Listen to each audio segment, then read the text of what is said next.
Namaskar and welcome everyone to my channel Tourism Insights. I am Dr. Krishna Tiwari and today we are going to study pricing strategy, cost value factors, break-even point and its objectives. इस chapter का हर एक point बहुत ही important and interesting है और साथ ही साथ examination में आने वाले one of the important questions भी है. सो दैट्स व्हाई वीडियो को पूरा देखिएगा. So what is pricing? Pricing refers to setting a monetary value on a product or services. It is critical decision-making process for businesses as it determines the amount customers are willing to pay for their offering. तो willingly customer पे करता है उस product को लेने के लिए. मान लीजिए कि इस पेन का कीमत किसी ऑर्गेनाइजेशन ने ₹2 रखा, इसका ₹10 रखा, तो ये जो कॉस्ट है ये इसकी प्राइसिंग हो गई एंड दोनों तरह के कस्टमर अवेलेबल है इसे परचेस करने के लिए. और साथ ही साथ प्राइसिंग बैलेंस, डेलिकेट बैलेंस बनाता है between cost, customer value, competition and market dynamic. तो चलिए डिटेल में देखते हैं. Let's begin this value, cost factor and objective. तो सी जो प्राइस जो है कि बहुत ही इंपॉर्टेंट टूल है मार्केटिंग का, लाइक प्रमोशन.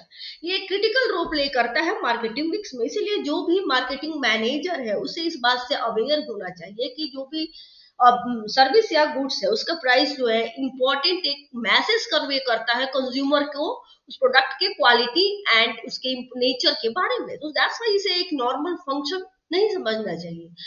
तो अगर हम अगर हम प्राइस को एक टूल के रूप में एक्चुअली समझना चाहते हैं तो हमारे पास एक डिटेल क्लियर पिक्चर होना चाहिए कि कस्टमर जो है जो भी गुड्स एंड सर्विसेज है उसके प्राइस को किस तरह से इंटरप्रेट कर रहे हैं.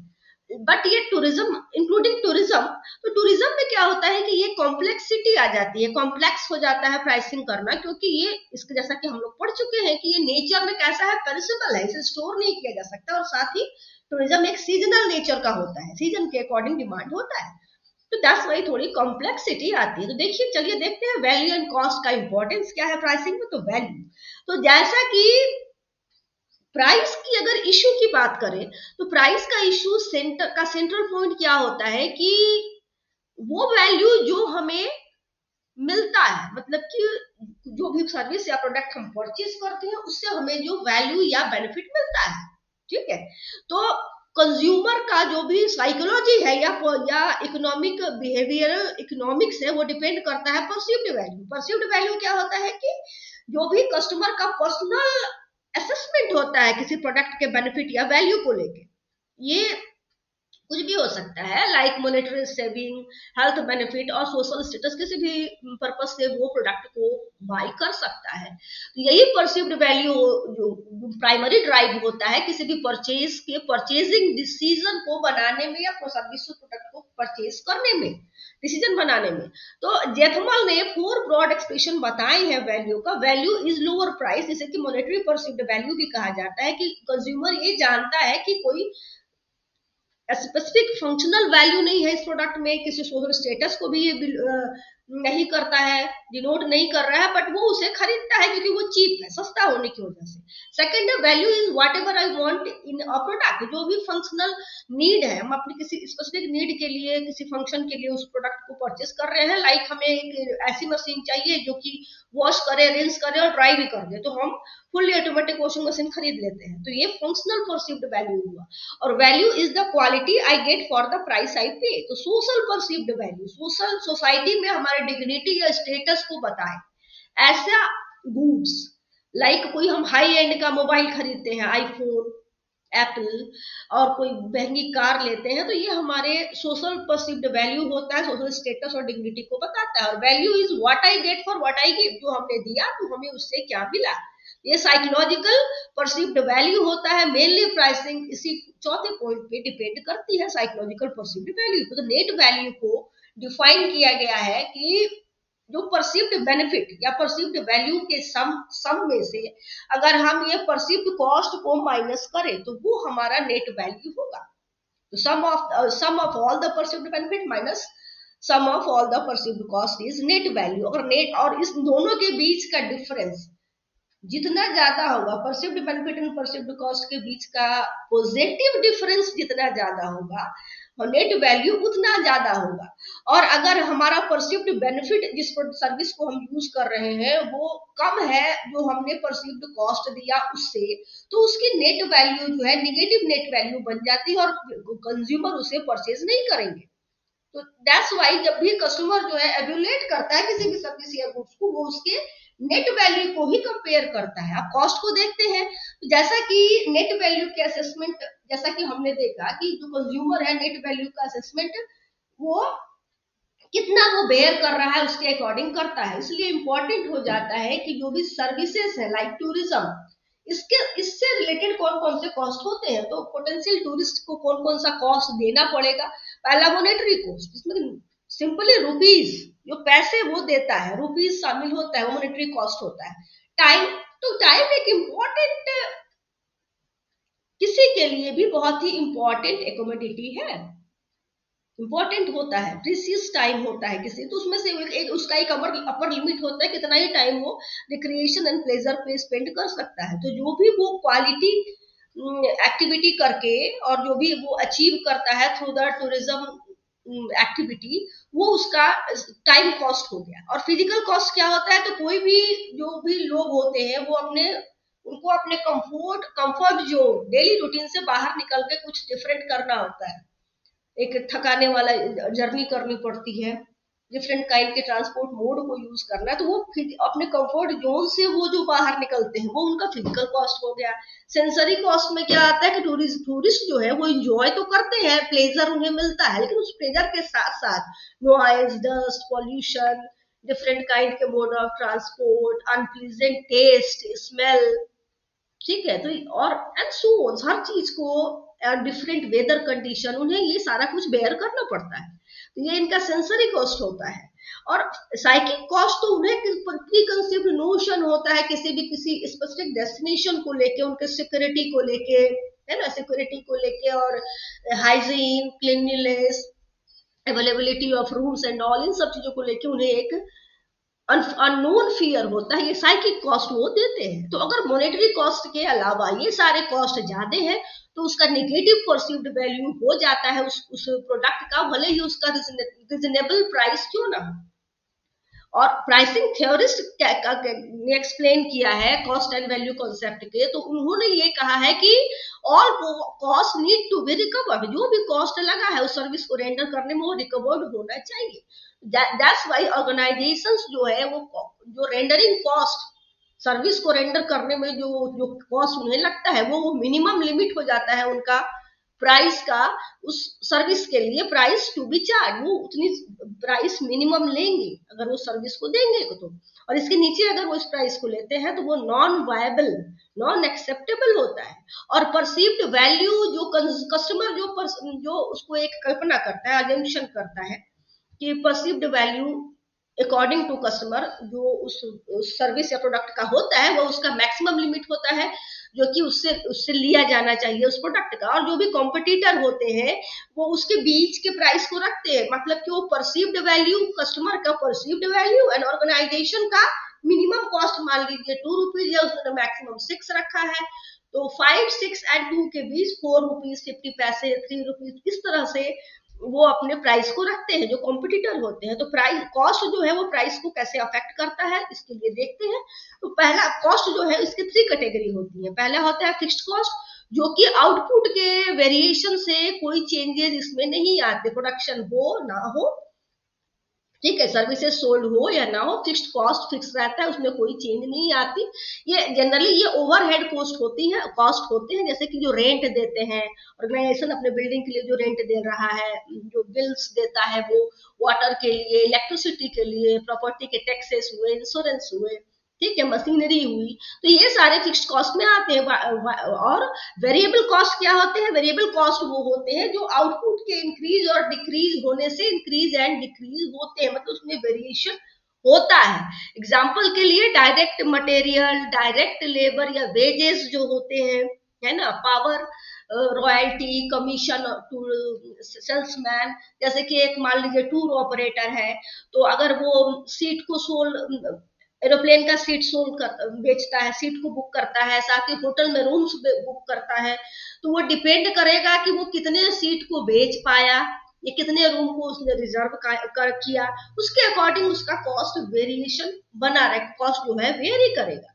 ये वेरिएबल कॉस्ट होता है। सेमी वेरिएबल कॉस्ट क्या होता है कि जो कि पार्शियली फिक्स्ड होता है, पार्शियली वेरिएबल होता है। कुछ पार्ट उसके फिक्स्ड जो चेंज नहीं होते और कुछ वेरिएबल होते हैं। इसके एग्जांपल में आप ले सकते हैं ओवरहेड कॉस्ट तो आएंगे ही आएंगे, साथ ही cost of selling a product, indirect labour, material cost, ये सारे आते हैं।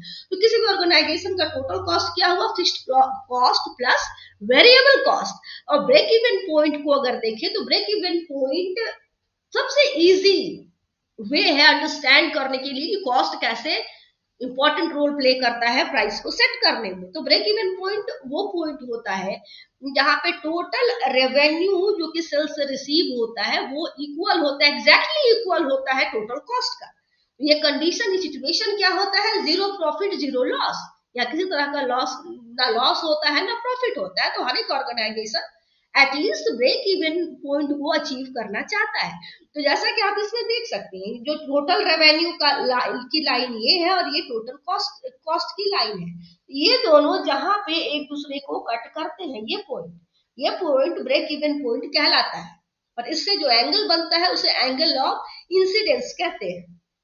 ठीक है, तो ये फिक्स्ड कॉस्ट है जो कि चेंज नहीं होता, और ये वेरिएबल कॉस्ट है जो कि according to demand, according to production change होते रहता है।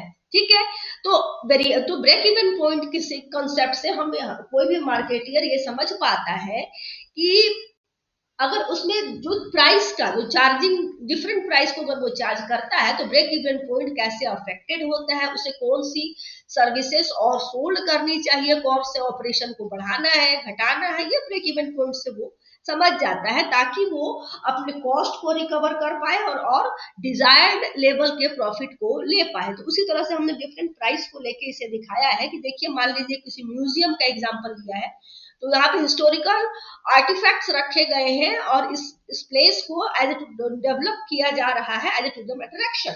इसमें entry fee 25 rupees, 30 rupees and 40 rupees रखी गई है।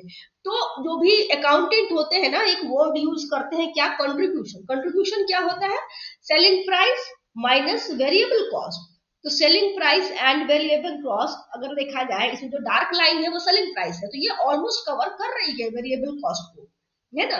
तो कभी कभी क्या होता है कि हमने जो रेवेन्यू हमने एग्जाम किया, इतनी रेवेन्यू हमें आनी चाहिए अगर ₹25 हमने रखा तो, बट उस डिजायर्ड अमाउंट में कंज्यूमर नहीं आते, तो उस कंडीशन में हमें अपना कॉस्ट नहीं मिलता। तो उस कंडीशन में हम प्राइस को रेगुलर प्राइस से लो कर देना हमारी बुद्धिमानी होती है, और हम कर देते हैं ताकि at least break even point, zero profit zero loss point को पा पाए। जैसे कि TR1 का ब्रेक इवन पॉइंट ये हुआ, TR2 का ये हुआ, TR3 का ये हुआ। देखिए जहां पे ये फिक्स कॉस्ट को ये रेवेन्यू की लाइन जहां जहां काट रही है। ठीक है, तो इसको सबसे अच्छा एग्जांपल इसका क्या है कि ऑफ सीजन में जो भी रिसोर्ट होते हैं, टूरिस्ट रिसोर्ट या हिल रिसोर्ट होते हैं, इस टैक्टिक को यूज करते हैं अपने प्रोडक्ट को रन करने के लिए, अपना जो भी रिसोर्ट है उसे रन करने के लिए और ब्रेक इवन पॉइंट को बैलेंस रखने के लिए। तो जो बेसिक पैकेज होते हैं उसे लो प्राइस पे वो बेचते हैं, और जो एडिशनल सर्विसेज होती है उसे वो हटा देते हैं। ठीक है ना। तो उसी तरह देखिए कि कॉस्ट एंड वैल्यू की तरह ही डिमांड भी बहुत ही इंपॉर्टेंट रोल प्ले करता है प्राइसिंग में। तो individual demand and the tourism product, individual demand ये होता है जो भी कस्टमर होता है वो इंडिविजुअल डिसीजन लेता है, वन पर्सन डिसीजन लेता है उस सर्विस का, वो उसको डिसाइड करता है उसके कोटेड प्राइस के थ्रू, उसकी प्राइस के थ्रू वो जज करता है उसके क्वालिटी को, उसको कंपेयर करता है अदर सब्स्टिट्यूट के थ्रू, एंड वो डिसीजन को लेता है। तो टूरिज्म प्रोडक्ट के डिमांड को बढ़ाने के लिए किसी भी सर्विस का रेट जो है, प्राइस जो है, इतना लो नहीं रखना चाहिए ताकि वो उसके क्वालिटी क्वेश्चनेबल हो जाए। कितनी सस्ती है तो क्वालिटी अच्छी नहीं होगी, तो इतना लो भी ना रखे और इतना हाई भी ना रखे कि वो ऐसा लगे कि वो उसे अफोर्ड ना किया जा सके। तो लो भी ना हो कि क्वालिटी पे सवाल उठे, और ना इतनी हाई हो कि वो अनअफोर्डेबल बन जाए। ठीक है ना। तो डिफरेंट पीपुल, वैसे देखा जाए तो प्राइस को लेके डिफरेंट पीपुल के डिफरेंट डिफरेंट ओपिनियन होते हैं। तो इस तरह से हम ये कह सकते हैं कि प्राइसिंग जो है वो एक्चुअली एक इम्पोर्टेंट टूल है टूरिज्म को या टूरिस्ट कस्टमर को अट्रैक्ट करने के लिए।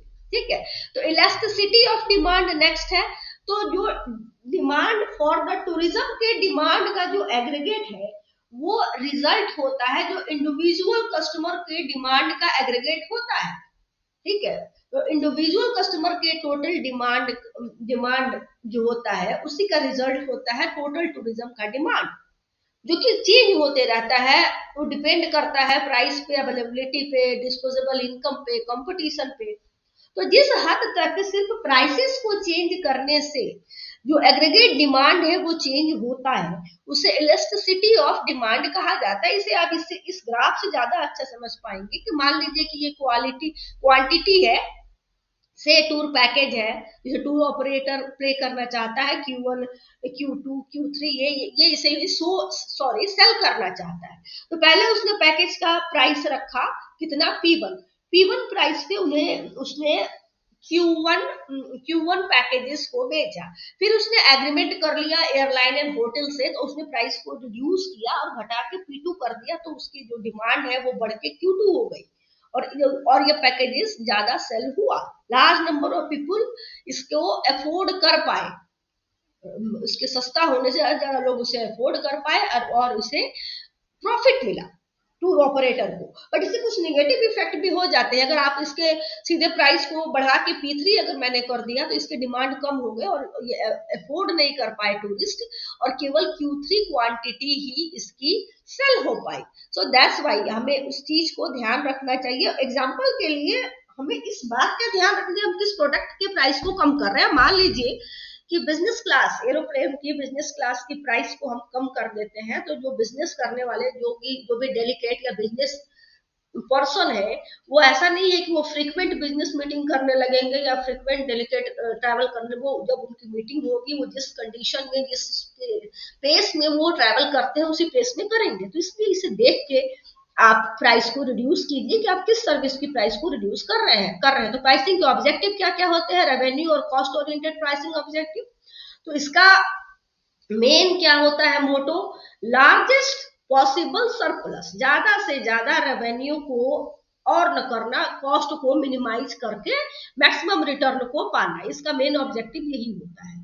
तो इस ऑब्जेक्टिव में टूरिज्म जो है वो ट्राई टू प्राइसिंग स्ट्रेटेजी को इस तरह की प्राइसिंग स्ट्रेटेजी रखती है कि मैक्सिमम रेवेन्यू उन्हें अर्न हो, रिटर्न में आए, भले ही सर्टेन स्पेसिफिक रिटर्न उन्हें मिले, भले ही प्राइस को एक लेवल तक उन्हें कम करना पड़े। बट ये सब हार्मफुल कब हो जाता है, अगर कोई बड़ा होटल ऐसा करता है तो क्योंकि उसे ओवरहेड कॉस्ट बहुत होते हैं, उसके मैनेजरियल सैलरी देनी होती है, स्टाफ की सैलरी देनी होती है, बिल्डिंग कॉस्ट होते हैं। तो इस कंडीशन में सब कुछ एडजस्ट करना लो प्राइस में उसके लिए मुश्किल हो जाता है। बट ये स्ट्रेटेजी फॉलो किया जाता है ऑर्गेनाइजेशंस के द्वारा। ऑपरेशन ओरिएंटेड प्राइसिंग ऑब्जेक्टिव क्या होता है कि इंडस्ट्री जो है, जैसे कि जानते हैं टूरिज्म इंडस्ट्री कैसी है, सीजनल नेचर की होती है और साथ ही साथ पेरिसेबल है, इस प्रोडक्ट को आप स्टोर नहीं कर सकते। ठीक है, यहाँ तक कि जो एंसिलरी सर्विसेज है, एजेंट, ऑपरेटर, इनलैंड और इंटरलैंड के जो ट्रैवल है, इंटरनेशनल ट्रैवल जो भी है, ये सारे जो सर्विस सेक्टर है, ये सब कुछ सबके पीक एंड स्लैक सीजन होते हैं। ठीक है, और इस कंडीशन में जो ऑर्गेनाइजेशन है उसे कॉम्पैक्ट मैंने कि बैलेंस दो प्रॉब्लम्स को फेस करना पड़ता है, उनको संभालना पड़ता है, पेरिसेबिलिटी को और फ्लक्चुएटिंग डिमांड यानी कि सीजनलिटी, दोनों को उसको संभालना पड़ता है। तो इस कंडीशन में वो क्या करता है कि वो समय and according to demand and according to time वो अपने प्राइसेस को चेंज करता रहता है ताकि वो कंज्यूमर को उनके नीड के अकॉर्डिंग सप्लाई कर सके। जैसा कि ऑफ सीजन में वो प्राइस को लो कर देते हैं या कुछ स्पेसिफिक छूट देना है ना, कुछ स्पेसिफिक फैसिलिटी लो प्राइस पे प्रोवाइड करना। तो ऑपरेशन जो होते हैं वो सप्लाई करते हैं according to time and price को टाइम के अकॉर्डिंग कम बेसी करते रहते हैं। और डिमांड ओरिएंटेड प्राइसिंग क्या होती है, तो देखिए हर एक हर एक पर्सन की पे करने की कैपेसिटी डिफरेंट डिफरेंट होती है। तो इस कंडीशन में जो ऑर्गेनाइजेशन होता है वो क्या करता है कि मार्केट का रिसर्च करता है और वो देखता है कि ऐसा कौन सा पैकेज है, जिससे कि क्वेश्चन है, तो पैकेज है जिसको टूरिस्ट जो है वो नहीं अफोर्ड कर पा रहे हैं, खरीद नहीं पा रहे हैं। ठीक है, तो इस कंडीशन में वो क्या करता है कि अपने पैकेज या जो भी सर्विसेज वो प्रोवाइड कर रहा है वो क्लोजेस्ट मार्केट रेट के, जो कि मार्केट बेयर कर पाए उस रेट के क्लोजेस्ट अपने रेट को रखता है। ठीक है, ताकि कंज्यूमर जो है अपनी कैपेसिटी के अकॉर्डिंग उसे पे कर पाए। जैसे कि आप ट्रेन में देखिए, स्लीपर क्लास होता है, three tier, first class, second class, AC3, AC2, तो वो अपने कैपेसिटी एंड अपने पेइंग कैपेसिटी के अकॉर्डिंग पे करते हैं और ट्रैवल करते हैं। तो इस तरह से वो according to demand organisation services को प्रोवाइड करता है। कंपटीशन ओरिएंटेड प्राइसिंग क्या होता है कि इसमें जो भी टूरिज्म ऑर्गेनाइजेशन है वो प्राइसिंग डिसीजन जो होता है वो खुद से नहीं लेता या एनालिसिस के बेसिस पे नहीं लेता, बल्कि वो कंपटीशन के बेसिस पे प्राइसेस को चार्ज करता है। ठीक है, क्योंकि स्पेशली अगर ये बिलीव करता है कि प्राइस जो है एक इम्पॉर्टेंट ड्राइव है, एक इम्पॉर्टेंट टूल है टूरिस्ट को अट्रैक्ट करने का, इस कंडीशन में अकॉर्डिंग टू मार्केट वो अपने प्राइस को रखता है, जिसमें एयरलाइन सेक्टर हो गया, ट्रेवल एजेंसी हो गए, टूर ऑपरेटर, बिजनेसेस, ये मार्केट प्राइस के अकॉर्डिंग ही या कंपटीशन के अकॉर्डिंग ही अपने प्राइस को रखते हैं, ताकि वो बैलेंस बना के उस मार्केट में रह पाए और चल पाए। ठीक है, तो सीधी सी बात है कि वो कॉम्पिटिटिव कॉम्पिटिटिव बैलेंस को बनाए रखने के लिए मार्केट रेट के अकॉर्डिंग अपने प्रोडक्ट की रेट को रखते हैं। That's all for today. I hope आप लोग समझ में आया होगा, और प्लीज आप लोग लिखा कीजिए जो भी समझ में नहीं आता या मुझे जो भी रेक्टिफाई करना है अपने टीचिंग में। Okay, that's all for today, see you in the next video. Till then take care, do subscribe, like and share. Thank you so much.